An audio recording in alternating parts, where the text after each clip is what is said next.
Iniciaremos agora a demonstração dos ossos do membro pélvico. Eu tenho aqui em minhas mãos o osso ou o conjunto ósseo mais proximal do membro pélvico, que é o coxal. Na verdade, nós temos aqui a fusão nesta região que é a sínfise pélvica do coxal direito com o coxal esquerdo de um equino. O osso coxal, por sua vez, é formado por 3 ossos que se fundem ainda na vida embrionária. Neste modelo de equino, esses 3 ossos estão pintados com cores diferentes.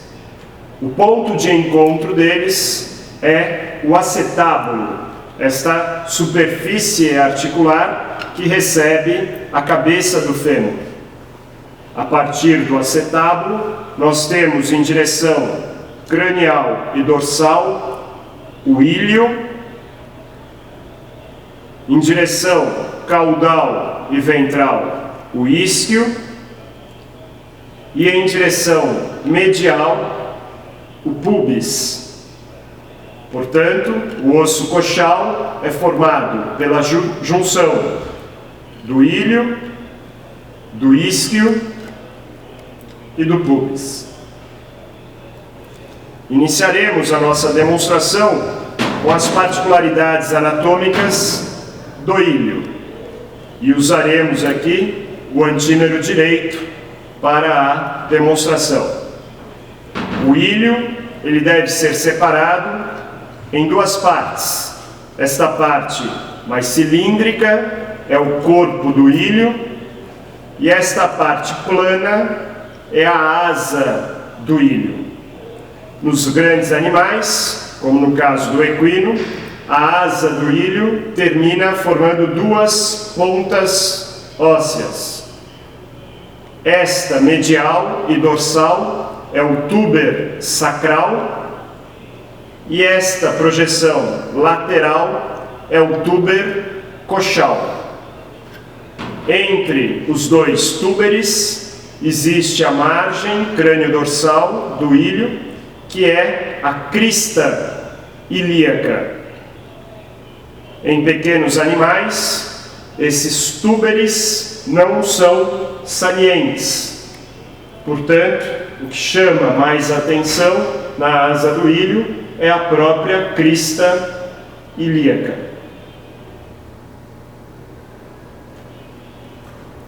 A asa do íleo possui em sua face sacropélvica, que é a face oposta à face glútea, uma área rugosa.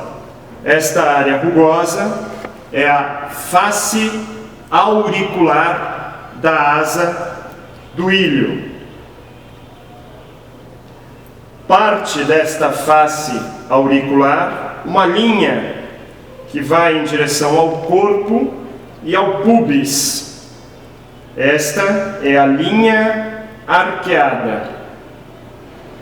Entre a face auricular e o pubis, no centro da linha arqueada, encontraremos uma elevação. É o tubérculo do músculo psoas menor. Continuando a linha arqueada, quando ocorre o encontro do íleo com o pubis, observamos uma projeção arredondada. É a eminência ilio-púbica. A continuação dessa linha, já entrando em detalhes do pubis, é chamado de pecten do pubis. Posteriormente, iremos fazer mais alguns comentários em relação ao íleo, porém deixaremos para o final da demonstração do osso coxal. Então, dando continuidade ao pubis, nós temos, em relação à eminência ilio-púbica, esta superfície óssea em direção ao acetábulo é o corpo do pubis. da eminência em direção à sínfise pélvica, existe o ramo cranial do pubis. E esta superfície apontada em direção caudal é o ramo caudal do pubis. Portanto, o osso pubis é formado por corpo, ramo cranial e ramo caudal. A sínfise pélvica é a articulação total entre o coxal direito e o coxal esquerdo, mas ela pode ser separada em sínfise púbica e sínfise isquiática. A sínfise isquiática é a junção entre as partes do isquio. Iremos aproveitar para dar continuidade, então, na demonstração em relação ao osso isquio.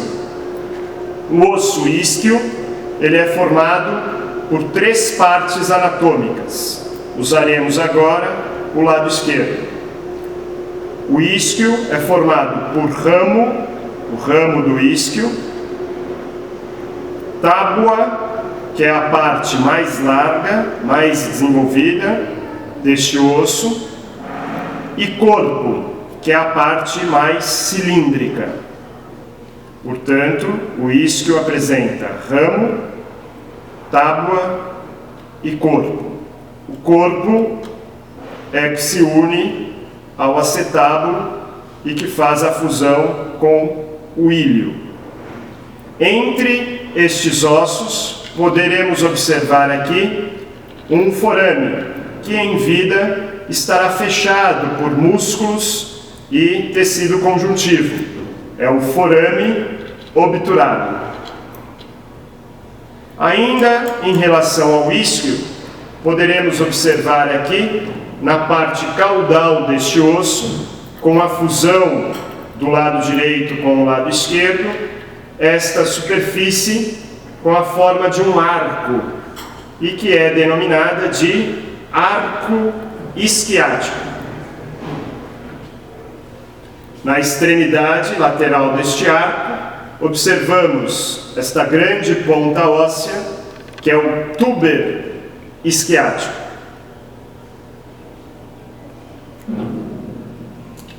Para finalizar, temos aqui a peça reposicionada. Esta é a parte dorsal, se estivesse aqui o corpo do animal. Aqui é a parte caudal, onde estaria a cauda do cavalo. E este é o lado direito do animal, que apresentarão uma sequência de nomenclatura associada. Esta é a incisura isquiática menor, que dá sequência com a elevação, que é a espinha isquiática, e termina na incisura isquiática maior. Nós deixamos essa parte para ser citada no final, porque a incisura isquiática maior não está no isquio, ela está no ilho. Porém, usamos essa nomenclatura apenas pela sequência de nomes associados.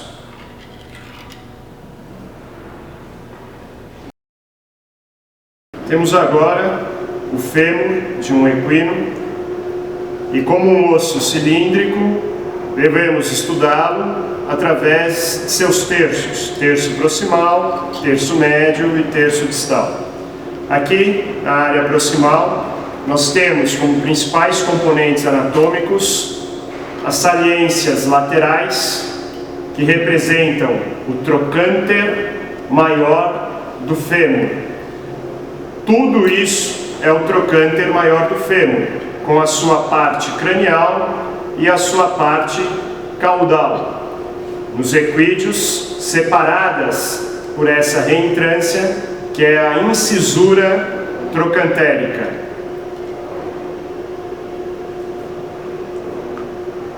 Na margem medial, exatamente oposto ao trocânter maior, está esta superfície articular da epífise proximal do fêmur, que é a cabeça do fêmur, que nos equídeos apresentará uma grande depressão, nos outros animais, uma pequena depressão. Essa depressão é a fóvea da cabeça do fêmur.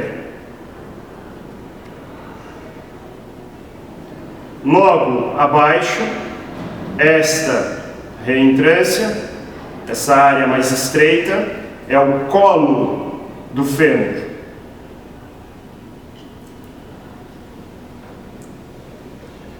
Estou rotacionando a peça para que seja observada a face caudal do fêmur. Na face caudal, protegida pelo trocânter maior, existe a fossa trocantérica. E esta saliência, que é a crista intertrocantérica. Temos agora, já no corpo do fêmur, na margem medial, esta elevação rugosa, que é o trocânter menor. Observem que ele está na margem medial, ou seja, ele está na mesma margem que a cabeça do fêmur.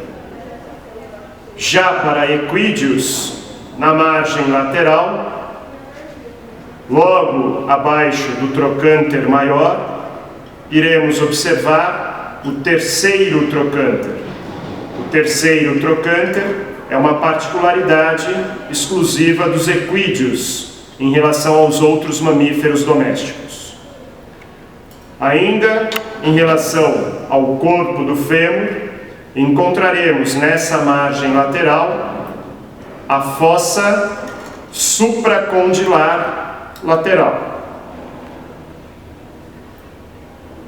Dando continuidade, iremos nos aproximar desta área rugosa, que é o epicôndilo lateral do fêmur. Não é uma grande saliência, apenas esta área rugosa. Já na outra margem, aí sim, observaremos uma elevação juntamente da área rugosa. O epicôndilo medial do fêmur. Observamos que é o epicôndilo medial, por estar aqui associado ao trocânter menor e à cabeça do fêmur. Essas áreas rugosas são denominadas de epicôndilos por estarem acima dos côndilos, que ficam na face caudal do fêmur. Este é o côndilo medial e este o côndilo lateral do fêmur.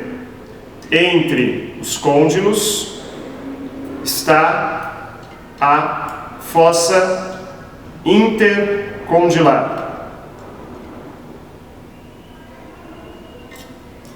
Já na face cranial do osso, iremos observar a tróclea do fêmur com o sulco troclear por onde desliza a patela, antigamente denominada de rótula.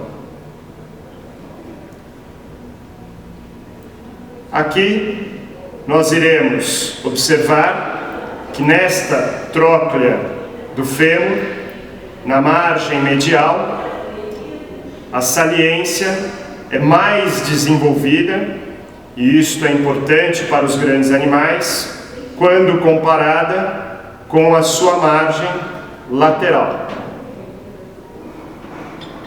Para encerrarmos, os pontos anatômicos mais importantes do fêmur, observamos duas depressões. A fossa extensora, está posicionada entre a tróclea e o côndilo lateral, e a do músculo popliteo, que está sobre a face lateral do côndilo lateral. É esta depressão. Aqui tem origem o músculo popliteo.